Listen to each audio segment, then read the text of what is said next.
जय जय जय जय कारा लगाई दे, जय जय जय जय कारा लगाई दे।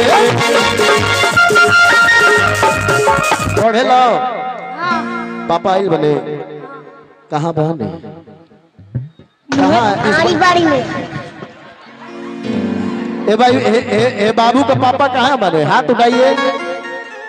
अभी लड़का 2000 के बाद जाई हेजा से आ गई लोग बिना दिहले ना जाए चाहिए आगे अब तो और पापा आइल बने ना कहाँ बने नहीं बने एजा नहीं खे। अच्छा पढ़े लो पोल छोड़ दीजिए भैया पोल छोड़ दे। पढ़े लो कौ में कौ साल से तू पढ़े लो को में पढ़े लो को साल से लड़का कबीर दास के जाना तो सूरदास के खेसारी लाल यादव के खेसारी लाल के जानते रहो तू सपना के जानते रहो सपना के कहाँ बाड़ी ये चुनाव ये सपना चुनाव ना लड़ जाए जैसे हम लड़ जाए जैसे देखो जरा के लइका लइका जान गए से हुए हमरा के नेता बना देले से लइका है लेकिन आई कहे के बात कुछ भजन ओकर बात से तू अरे कि मैया के मन भावे लाली चुनरिया आ दरबार में जाके चुनरी चढ़ाई दे। ए अमित भैया पहले चेक करी पहलवार बाना दोनों जाने तन चेक करे। इधर आओ तू इधर रुको एक एक जाने के 12 पारी। पापा का करे ना काम कर वो तो सबका पापा करे ये ई कौन नया बात अमित भैया घर के काम करना के बाहर करते हो ये छोड़ा जाए तो तनी हाथ दिखावा अपन हाउ हाथ दिखा दो निकाल दो ठंडा ला तो का तरह के पता मर्द इतना लेके उधर टाइट बड़े से बैठल बड़े से दहिना हाथ झाड़ दे तनी तनी आप सहयोग करिए नवरात्र के असर हमके मत दिखाई सपना के दिखाई दहिना हाथ झाड़ दो झाड़ो दहिना हाथ आगे बैठ जाइए आप लोग भाई बैठ जाइए आप लोग। अब बाबा हाथ झाड़ दो लड़का में दम बतन ताली बजाइए आप सब। अब दाया गोड़ झाड़ दो मतलब झाड़ा तरह तो पीछवा से ढिसुम का करता यार। अब बामा गोड़ झाड़ दो अब चारों एक के बेर झाड़ दो ना झाड़ पेबो तू झाड़ देबो झाड़ के दिखाओ ना झाड़ पेबो पहले एक को झरवाई तब ना दहिना गोड़ झाड़ देबो देखा एक के बेर झाड़ रहता है लड़का पढ़ने में टैलेंट है लेकिन कोनो बात ना तो हम लोग कल के भविष्य बना लो ऐसे कहे के बता अरे की मैया के मन भावे लाली चुनरिया आ दरबार में जाके चुनरी चढ़ाई आ काहे खाती अरे की सब के हुनर में हरारू चाही सुना आए तने ना अरे की भोला पूजी राउर गो चाही चंदा चको कि नाही दहेज में मांगिले फॉर्च्यूनर कि सब हो के हुनर में हरारू चाही छछोना कुछ भी बोलते हो तुम। लेकिन एक बात सुनने अमित भैया नागेंद्र जिनकी सच्चाई बता रहे इनके साथ एक घटना हुई। ये भोलेनाथ के बहुत बड़ा भक्त था अमित भैया बहुत बड़ा भक्त है यहाँ के। अच्छा यहाँ के जाए मंदिर में तो कहत रहनी की का इसके अलावा पचवा तन दिन 1 मिनट खातिर हमारे से 2 मिनट खातिर खाली ज्यादा समय ना ले बड़ी निमन बात याद आ गई। अब तो जानी ना के घरे चले एक दिन पैसा लूटे। अरे भाई हमरा बोलो ही के बात सुनी ना कि बेल के पतैया पे लिखता नी लेटर आ देखी भोले बाबा कही दी है सिग्नेचर में हरा मिली बेटर में हरा मिली बेटर। लेकिन पप्पू भैया अफसोस के बाद जान तनिका बा अफसोस के बाद ही बा जब इनकर बियाह हो गई तो वही मंदिरों में फिर गई ना कहता ना कि बेल के पतैया पे लिख ले रहनी लेटर आ देखी भोले बाबा कैले रहे सिगने चल मेहरा मिलन थेथर मेहरा मिलन थेथर। कि बाबू हम ये ना चलता हो, हमार मेहरारू बहुत सुंदर है, अभी क्यों देखले नहीं कि दिखा दे। इस समाज में कह रहा है लेकिन हमको पता है। नहीं अरे हमको पता है, सपना तो हमरे मेहरारू को देखले ही नहीं बड़े, बड़ा गहराई तक जाता है। अब कहाँ जा कभी चला जाए तो कोनो बात ना। कैसे कहेंगे बा कैसे ऐसे हे बाबू लोग को नचवा दिया एक बार तो जोरदार ताली बजाइए तो इनको नचवा दिया जाए। तो करीब आज चूंकि ये भी कार्यक्रम होना है, अगर समय मिलेगा तो समय जैसा आप सब देंगे वैसे ही काम किया जाएगा।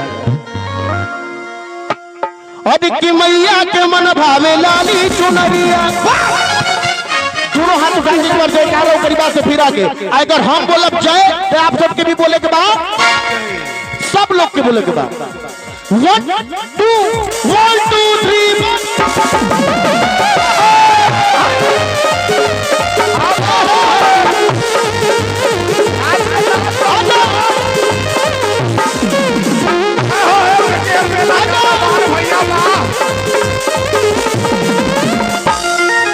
मैया के मन भावे लाली चुनरिया,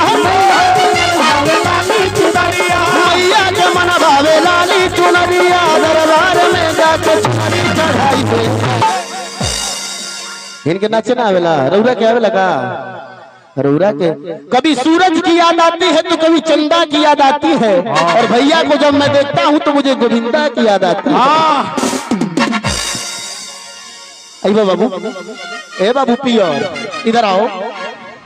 हमको कुछ बोले क्या? ना ये पियर का के इधर आओ बाबू।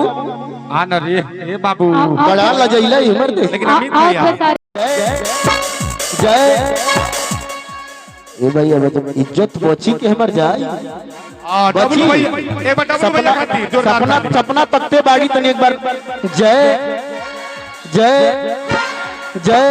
क्या? अच्छा ये बताई मनो, हम सपना का नाम ले लेनी तो रुआ सब ना बोलो, कसम खा लेनी का। एक बात तो मानना पड़ेगा, मेरा नाम लिए बिना आप रह नहीं सकते। ठीक बा।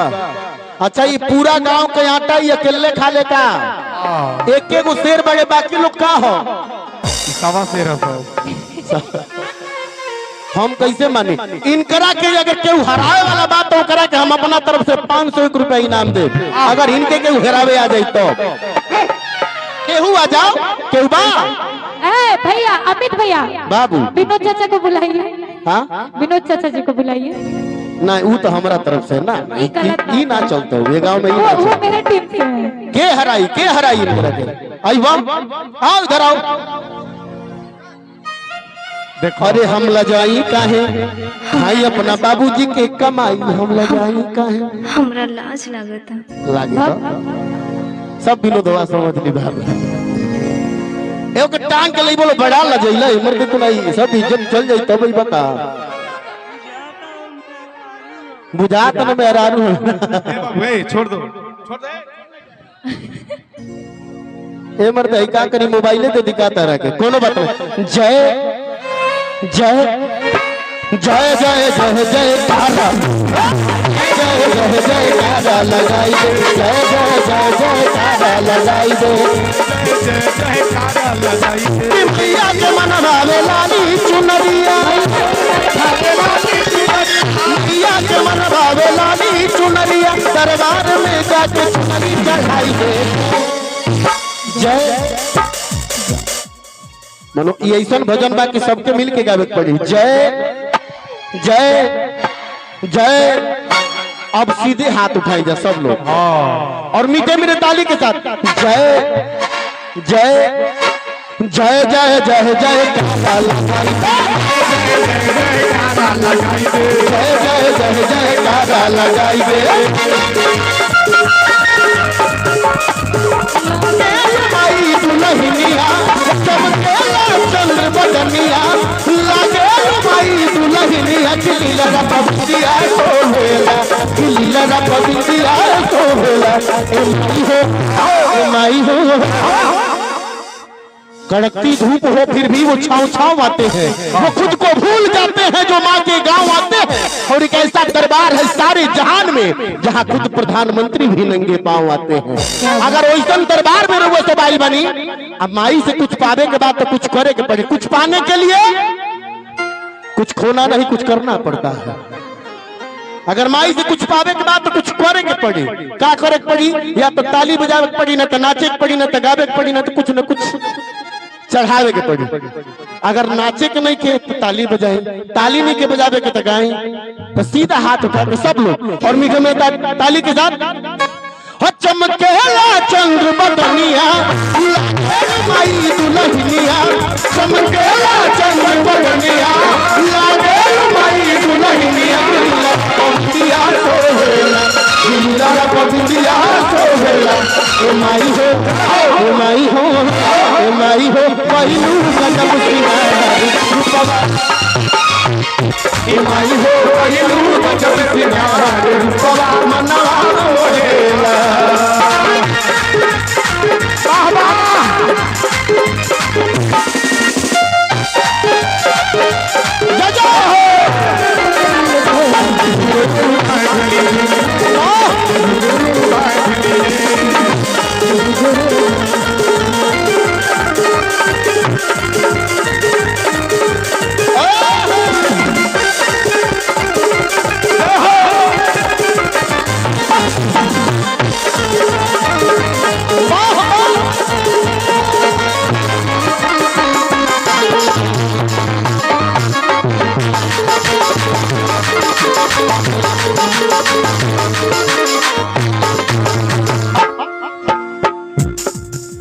ऊंचे पहाड़वा पर देवी मैया के दरबार हो,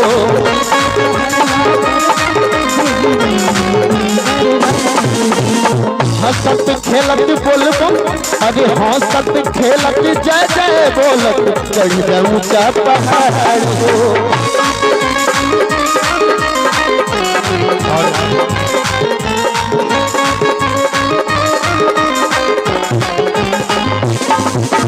यही में अमित भैया एक बार पंडाल में जितने लोग